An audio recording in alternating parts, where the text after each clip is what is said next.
Tapos na guys.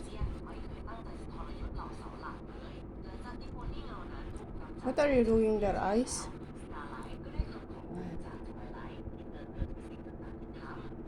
Pilik mata.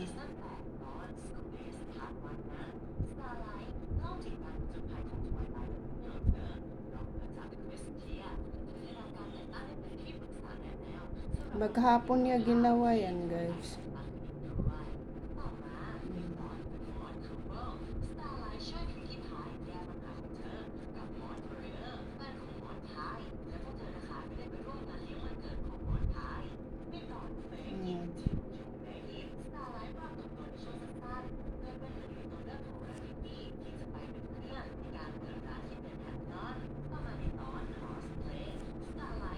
What is that? You don't put eyebrow?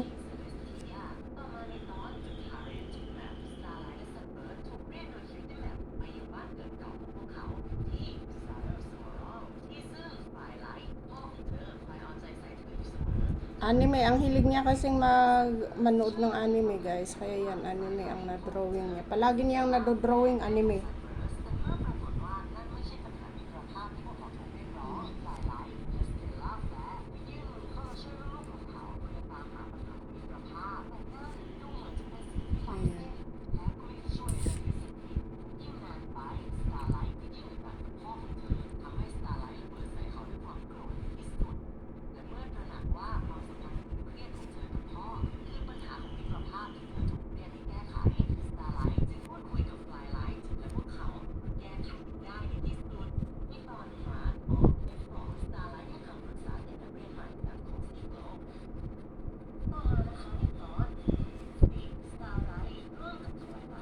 It's like your eyes.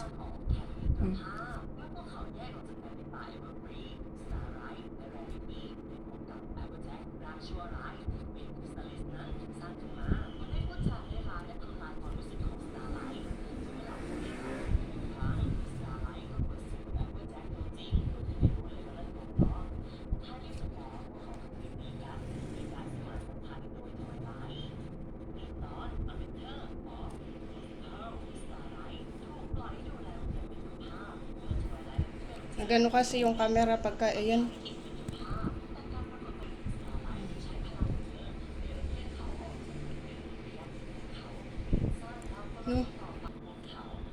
Tinuruan niya ako saan ako uupo.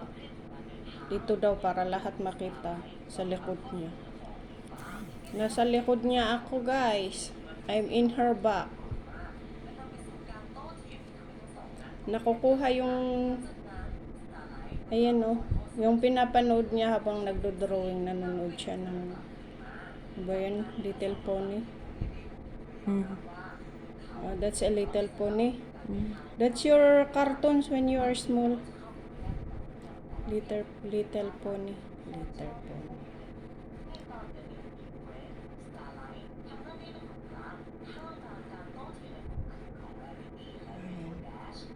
Tapos na guys.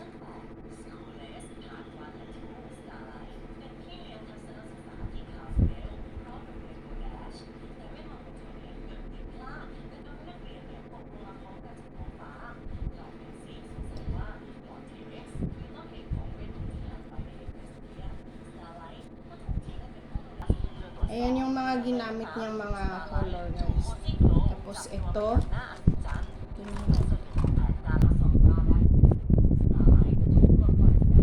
Ayan yung ingay na yan. Ingay ng napapanood niya.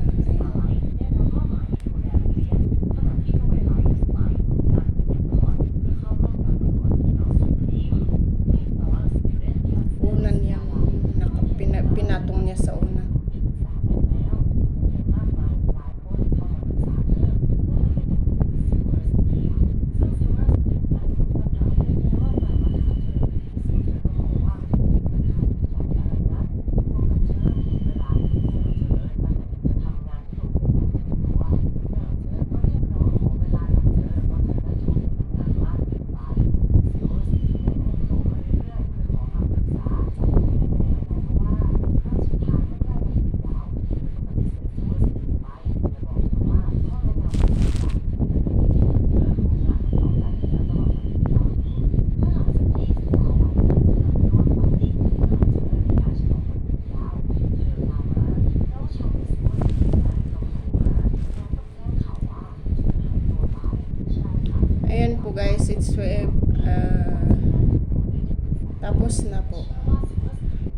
salamat po sa panonood. Ay, hindi pa pala. Linalagyan niya. Sungay yata yung linalagay. What is that? Sungay?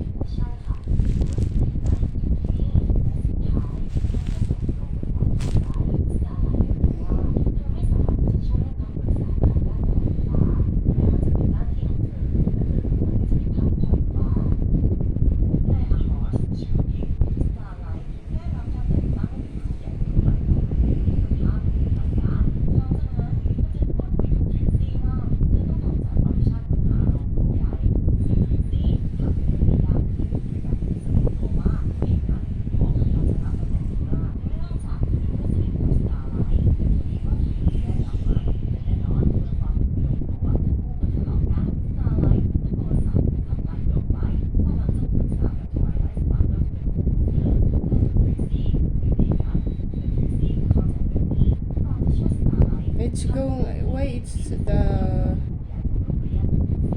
hair go there in the house in the eyes.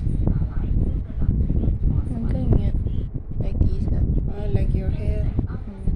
Kagaya daw pala ng buhok niya.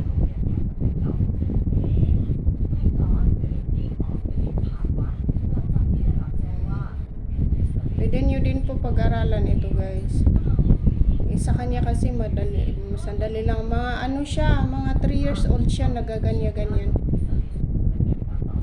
3 years old, 2 years old yata. Kasi nung nasa Israel pa kami, guys, na yan ang ano, inumpisahan niya doon. Yung pinasok ko siya sa yung sa babysitter na parang may school sila doon. Ayun.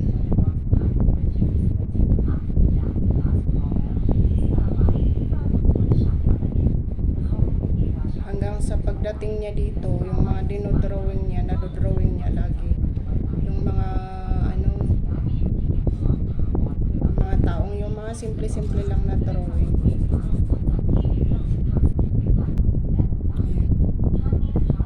Tapos nung pumunta na kami dito sa Thailand. Ayun, na-continuous niya.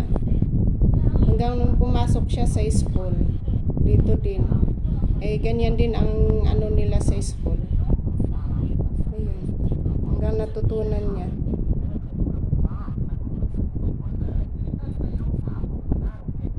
Hanggang natutunan niya kung ano yung napapanood niya sa YouTube, ginagaya niya. Yun nga lang, napadpad na siya sa mga anime dahil sa mga kasama niya sa school. Naging mahilig sila sa anime. Minsan binabawalan ko siya sa anime, guys, dahil may mga hindi maganda sa anime, kaya nababantayan ko siya. Kaso nga lang, hindi ko siya gaano palaging nababantayan dahil may ginagawa ako. Minsan busy din kasi ako. Ayun.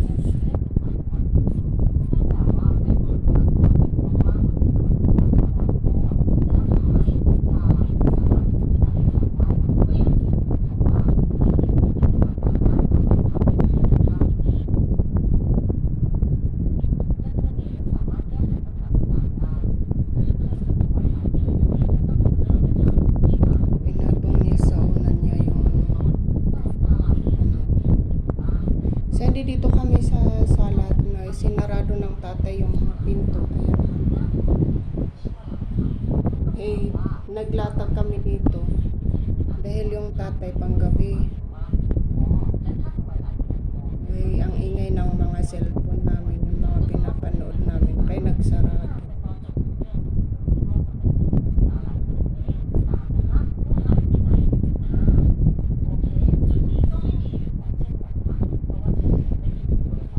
Finish now. Okay, finish. Talagang ayan na ang finish na niya.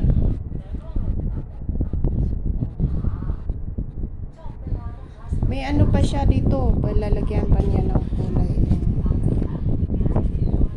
Ano niya na bulaklak.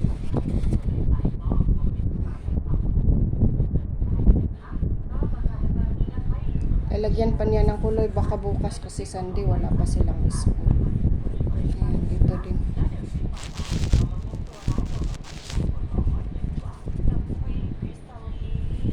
Can you open this one? We'll show them this. Ayan. Today you draw this one, Shame? Last day. What is this? House? Yummy feeling. Nagdodrawing pa siya ng bahay. Hindi pa niya napipinturahan. Ito nung when this one? Nung wala siyang assignment, wala siyang homework, ay nagdrawing siya. Ayun, wala na. You have more here? Hindi na ako bilhin niya. Ay, no more daw. Down dyan. Ayan no. Ito, nalagay ko sa, ayan, nalagay ko sa Facebook. Naging issue daw, sabi ni Alang Mates. Sa YT, hindi naman yung issue. Ito naman, what is this only flower? Ay, ito yata yung bulaklak. Ito yung bulaklak na naiano nila sa yung inaalay nila. So, yan. Hindi ko alam yan, i-drawing guys. Ayan. Tapos ito naman bahay. What is this house for what? How many rooms that one, Joy? Drawing. Huh? Pingan yan eh. Where did you go see this one drawing? In the Facebook? Sinanakan. In the YouTube? Maybe. You just only akala ko napanood niya. Sabi niya, naisip na lang daw niya. So this is the house, your house later. So what? Drawing. Pingan yan Only eh. drawing Drawing lang daw pala. Ayan.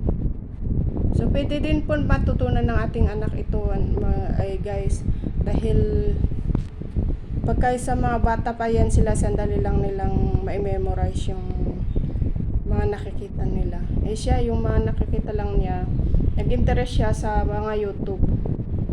Tiningnan niya talaga kung paano nila gawin. Kaya po guys, maraming salamat po sa panonood. Ayan.